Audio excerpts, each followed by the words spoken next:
Good morning. It is January 28th and we have snow. I think it's the last bout of attempted winter that we're gonna get. Then it's gonna turn to rain, and it's supposed to rain for the next probably 7 to 10 days. So here we are. We get to be blanketed with beautiful white snow for a minute, and yeah, then it's gonna turn brown again. But in any case, we're moving forward almost to the end of January, so that's really exciting. So one thing I did realize yesterday was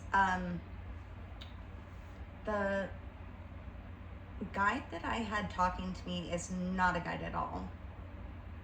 It is someone looking to contact their loved one or set of loved ones, and it's a process because I don't speak Spanish. So there's a learning curve in there, and it's one time off is what I got from that the information that I'll be getting, I won't fully remember the Spanish used. It'll only be used for translation purposes. So that's really interesting. Some of the things that you learn along the way and doing anything that you fully put your heart into can get really exciting. And you never know where it's gonna lead. This one in particular, I'm just following my heart and doing what I'm told here. So on that one, I don't know, we will see. What I do know is one of the hardest things about doing this, and granted, I'm not even 2 weeks in, but I realized I have a lot of the same color clothes. Blue, purple, they're my favorite color. But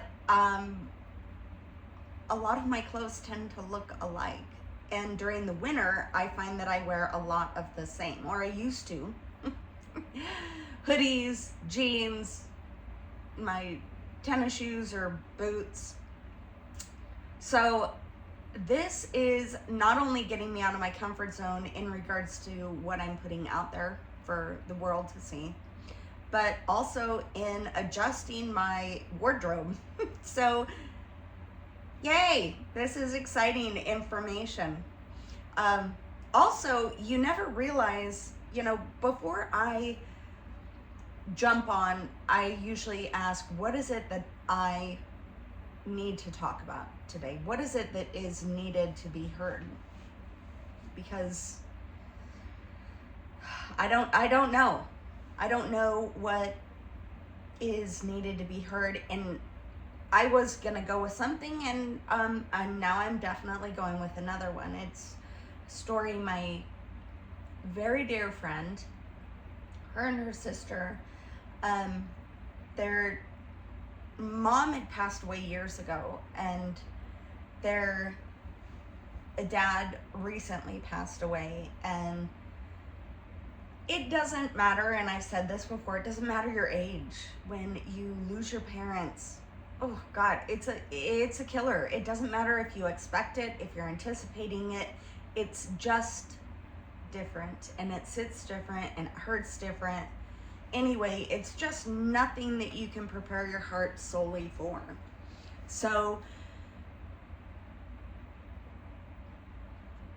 we went, and I seen her and the grandkids and my son, and they're all really close over there. And I mean, man alive, it just, you could feel the heaviness, and they knew that it was coming, but it doesn't matter. It doesn't matter if it's still, you can never prepare your heart enough for something like that, or your emotions, or financially, none of it. You think you've got it figured out, good luck. You don't.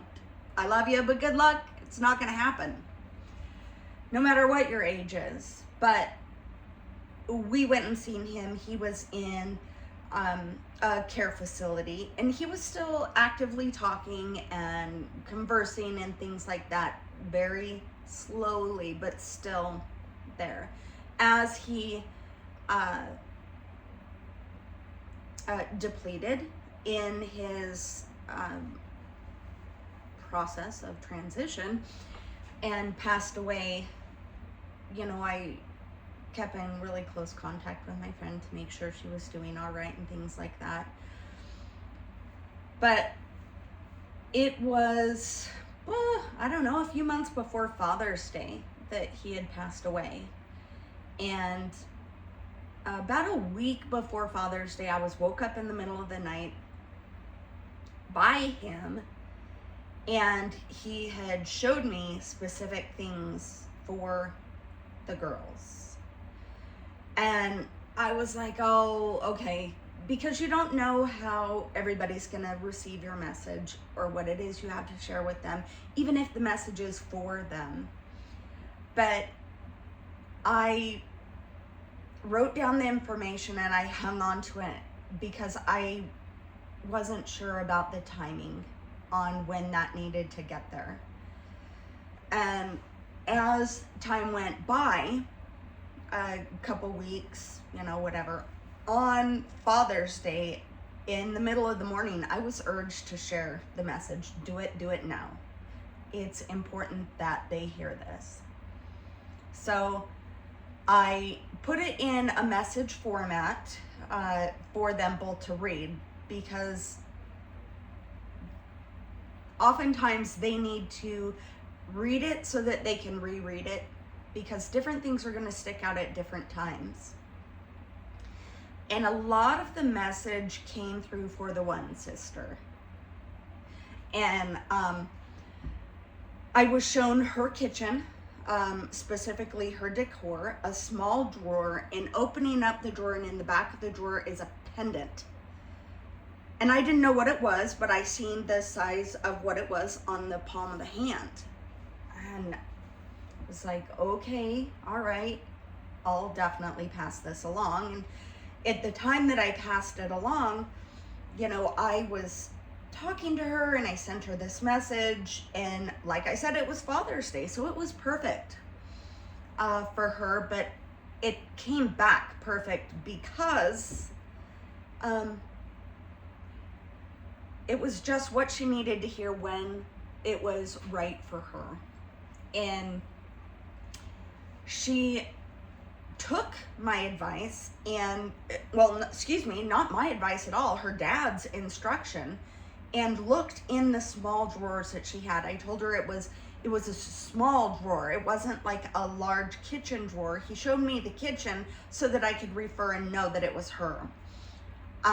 But he showed me the size of the drawer, and I said, well, it's probably about 8 inches wide and probably 3 inches deep, but it's what he's wanting you to get is it's about the size of the inside of your palm, and it's in the back of that, but he wants you to get it out. She said, well, I'm gonna look. So she went and looked through her kitchen, all through her cabinets and things like that, and she's not finding anything. And I said, well, all I know is what he told me and what he showed me, and this is what, and she goes, oh, I have one more place I'm gonna look. And so the messaging went quiet for about an hour, and the next message I received was a picture of her hand, and in the palm of her hand was a pendant.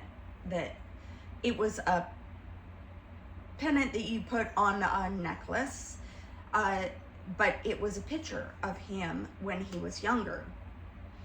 And I said, okay, that is the age he's at right now. Because when we cross over, we don't stay 70, 80. We are set to an age where we are at our ideal, okay, which is really interesting. I think unless you're a baby,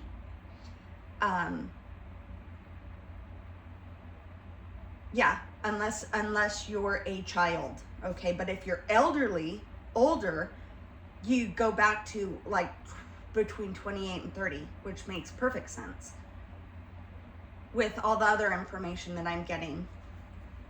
But she said, I understand now, because I've been looking for this, number one, for a long time, and number two, I was in a panic because I thought I lost it, and I know it needs to be repaired. And it's my favorite picture of my daddy. So, oftentimes, the messages that we receive for family members aren't grand, extravagant fireworks. It's really often, I love you and I'm okay and I'm in a wonderful place and I'm with you. And it's so easy for us who receive the information to not disregard but lighten it, because we know, like, I talk to my mom and dad all the time. I'll ask my grandparents for help and, you know, show me what to do this, or show me how to do this, and different things like that. But it's often not thought of by people who don't have the gift of knowledge or connection. They are thinking like it's something extravagant that they're going to receive in regards to the information that is there. So when you're sitting in a session and you receive things like, I'm getting information from your grandma and she wants to tell you that she's doing great, and they're like, well, you know, what about her life insurance policy? That doesn't matter to her over there. She's not concerned about that in any way, shape, or form. What she is concerned about is you knowing that she's okay. So a lot of the times they'll give you information that you don't think you need to know, but it's really deep down in your heart. It's information that your heart and soul needs to feel comfortable with. So it doesn't always match up with your initial thoughts or ideas of what it's supposed to look like. The other day I said, one of the things I'm really working on this year is dropping the expectation of what it is I think it needs to look like, whether it's a book I'm writing, whether it's my idea of anything. Just drop the expectation and put it out there. Okay, this is what I want to have in the bank by the end of the year. This is what I want to do to my house throughout the year. You know, whatever your expectation, whatever your thought process is on the goals that you have in mind, drop the expectation of what that's going to look like, because what if it turns out way better? Your expectations set it down here, but it turns out to be way up here. You had no idea, right? But with the information that you receive from loved ones across the veil, or who have crossed over, is often, to us, can sometimes seem like nonsense, because we don't understand what it is that you know, it means, this pendant. We don't know what it means, but to them, that was, to her, that was her whole heart's desire, you know. And she had forgotten. She had thought she lost it. He showed her where it was at. Now, remember, I did tell you there was two sisters, and the other sister was pretty, she was pretty bummed because she didn't get a lot of information out of that. That was mostly for the one sister. And of course, two sisters, one daddy, you know, that they both absolutely adored. So it, in a sense, kind of hurt her heart that she didn't get the information, because it was something that was detrimental for her sister. Not life or death, but very important, right? So, man, a few months later, the other sister had come down with an illness, and she was really, really going through it. And I mean, a diagnosis that is not, nobody wants, right? So she had been going through that, and I was sitting and relaxing like I do, and I got this information come in, and I was shown that this woman is this woman's aunt, and everyone calls her by her name, but her aunt referred to her only as a different name, and it was only her thing. She would refer to her only as that name, but she wanted to tell her how proud she was of her for the way she was doing, how strong she was, and that she was so very loved. And I passed along this information to her, and she kind of lost it, because it was right at the time that she needed it, which is the way this works. It's always right at the time that the information is needed to the family, that oftentimes they don't realize it unless they're looking for it. That's another story. But she confirmed this story, and that she used to live with this aunt, and the aunt actually gave her parents the name that she was named, but was so kind of bitter over it that she decided to only speak to the niece in the name that she wanted to tell her. Like, I know your name is Samantha, but I'm going to call you Sally. And that's the only thing I'm ever going to call you. So I don't quite remember how she gave me that information. It's dropped in kind of like a knowing. But it's funny things like that come across that let you know, okay, this is evidence. This is evidence that this is this exact specific person for this exact specific person. So that they know. And then once that boundary is set, then it's information. And it's generally as simple as, you are so very loved, and I'm with you all the time. Anytime you need help, talk to me, I'm here. Because they are here all the time, right? But they're with us all the time. And like I said, they can't interfere without our request. If we aim to reach out and speak to them and get information, that is only when they are able to step in and give us the information. Or we often go in looking for different information and we don't get what we want. Instead, we're thinking we're getting we go in specifically to a medium or a psychic, whatever, and we're looking to talk to, I want to speak to my mom. That's it. Well, then your grandma comes through and she's going to give you a whole bit of knowledge, and you did not anticipate speaking to your grandma because you guys weren't on great terms. So that's another bit. There's no guarantee as to who's going to come through, because you could, okay, well, I am sitting here with Jonathan, and Jonathan would like to speak to his uncle. Sorry, his grandpa just clocked in, and he is the boldest in the room to step forward because the uncle isn't fully, doesn't have a lot to say. That doesn't mean that they don't love you. That doesn't mean that they're not there, but the energy of some is stronger than the energy of others.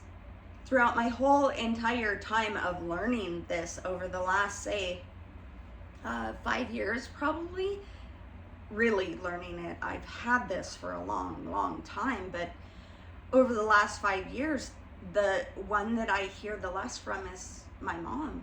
And that was the main reason as to why I got deeper into this, because she was my best friend. And even though I know she's all right, one thing I can tell you is even when I do connect with her, it's knowings that come. It's not like voices in your ear. It's like knowings and pictures that flash in your mind. But it's not like, I don't know that I remember the sound of her voice, or my dad's voice, or my grandpa's.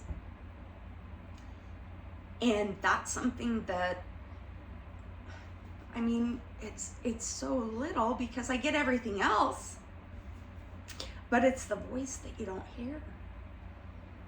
It's so interesting and fun, but there's some stuff that's just left out and you don't even realize it until you start thinking about it.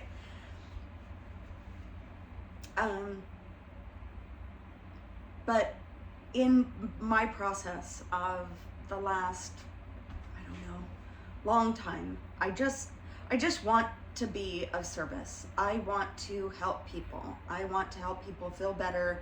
I know what it's like to lose loved ones and to be some of the last people that you have left in your entire family. And to be able to talk to everyone for everybody else. Actually, I shouldn't even say that, because sometimes you don't get to talk to people that other people want you to talk to. For me, they just kind of come in and I'll be sitting there like, the gentleman who speaks Spanish to me, there's a lot that I need to sit down and go over and translate. And it's kind of like a, touch and go thing, because you can't guarantee that you're going to get all the information that you want all at once. But they know on the other side, and they're not going to miss out on giving you the information that you need. It's kind of like, over there, they have all the information at hand. They already know it all. It's good grief. It's kind of like, okay, in The Matrix, when he lays down in the chair and gets plugged in, and he's able to fly an airplane, or fix a motorcycle, or whatever the case is. He's downloaded all this information. That is literally what it's like. I could tell you a million different things about the universe that I had no idea of, that you would never even think. And then as I've written these down and recorded them, typed them out freehand on my computer, later on, years later, news is coming up in regards to water holding all the information. It's things like this that you don't even realize, but we really have all the information, but when we come here, we forget. So when we go back, you have it all over again. And then you have so much fun doing all the holes in one and all the lotto and rebuilding houses that you want to do and doing all the things.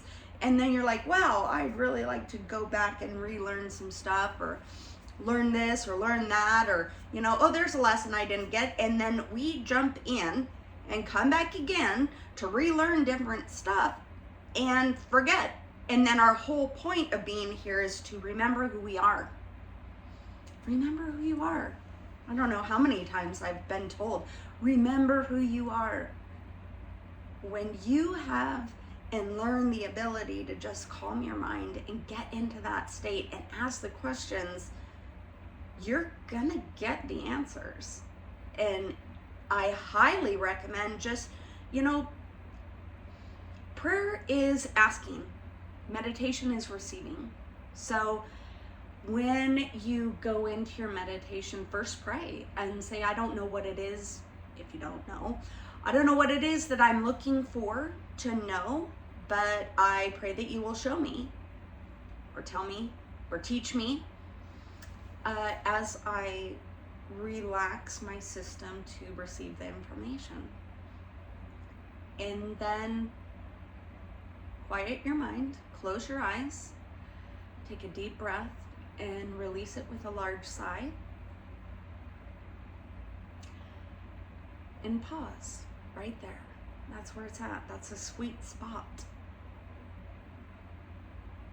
Keep your phone on voice notes so that you can record the information that you get, because if you're speaking out loud, you're going to get it all. And I highly recommend that, because when you come out of meditation, oftentimes we forget.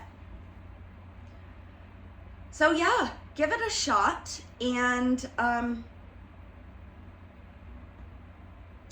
remember that if being your authentic self is really your superpower, what does that look like? And I wonder, Clark Kent, when he turned into Superman, people must have been afraid. You know, maybe having these abilities causes other people who don't understand to be afraid.